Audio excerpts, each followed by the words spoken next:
Welcome to another episode of The Cynical Writer. Before we get started, I just want to remind everyone that the best way to support this channel is to purchase my books, and I've left some links in the description section in case you're interested. Now, should writers write what they know? Well, it really depends. Personally, I think that if a writer only writes what they know, then they really don't have a great imagination.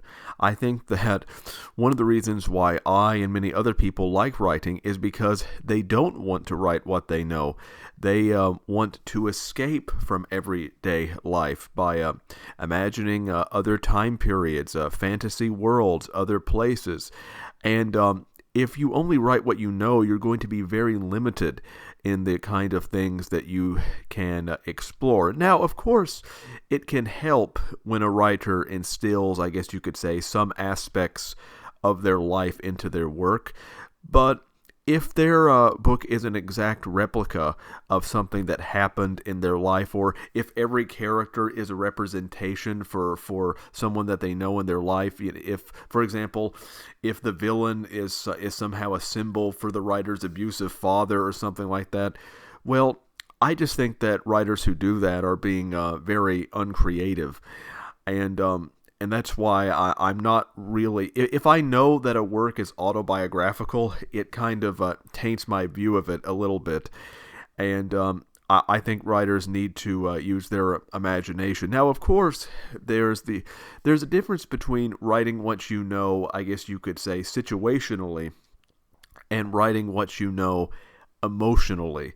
Those are two separate things. For example, if a writer has felt anxiety, well, they can write about anxiety. Or if they've felt depression, then they can write about depression. But that doesn't mean that they always have to experience that exact situation.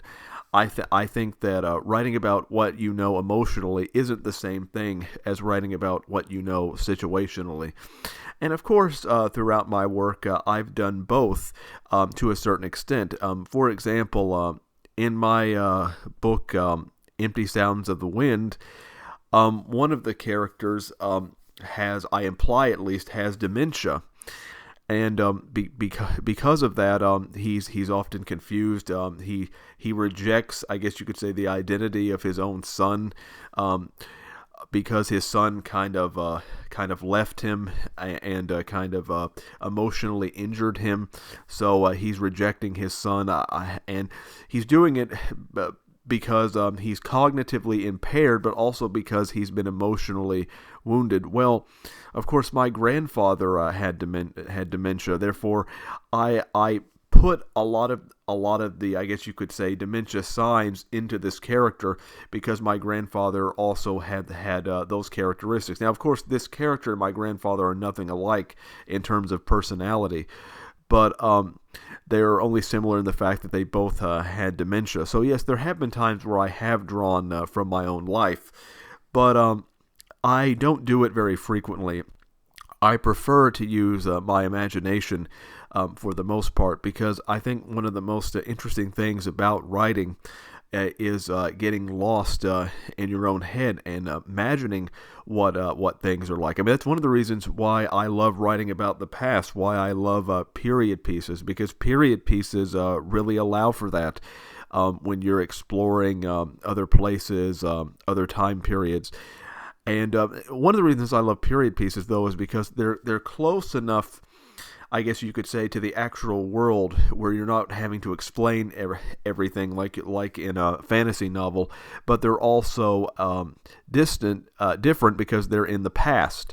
So that's why I absolutely love period pieces. But if I just wrote about my own life, at least at this stage, it would be incredibly boring. A lot of times, writers who write about what they know, they can only write about what they know because in some cases they had really terrible lives. I mean, a lot of writers who struggled with alcoholism or something like that, like a Edgar Allan Poe or a Tennessee Williams or many other, or a Raymond Chandler or many other, or an Ernest Hemingway or F. Scott Fitzgerald. In fact, most of the great, or James Joyce. In fact, most of the great writers drank, but the reason why so many of these writers wrote about their own lives is because they had absolutely terrible lives. So that gave them fuel, I guess you could say, to write about those experiences. But I don't want to have a terrible life. I want to have a relatively stable life. Having a terrible life just so I can make good art is not worth it. I mean, I truly do think that you want your art to be exciting, but you want your life to be relatively not boring, but stable at the very least. And that's why a lot of people don't realize that writers who wrote about their lives the most, they often had terrible lives. So you should not want to emulate them in that way.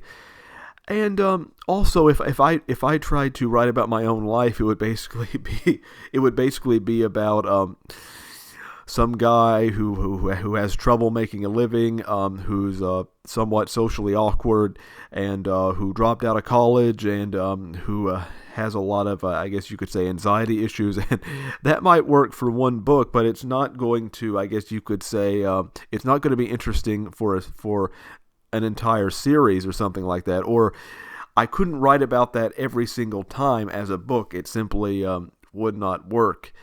And some people might say, well, why don't you write about your homeland or your home state or something like that? Well, the trouble is that I live such an isolated life that even though I'm located geographically in Kentucky, mentally, I'm not really there at all, because I don't really get out that much. Therefore, I'm not really connected in many ways to my local culture. Therefore, that really wouldn't work either. So again, I think that writers can write about what they know emotionally, but if you write about what you know situationally, you're going to run out of inspiration very quickly. Well, I hope you enjoyed my speech for today. Next week, I will return with a different topic. Again, if you would like to support this channel, you can check out my books in the description section. Don't forget to subscribe, and until next time, goodbye.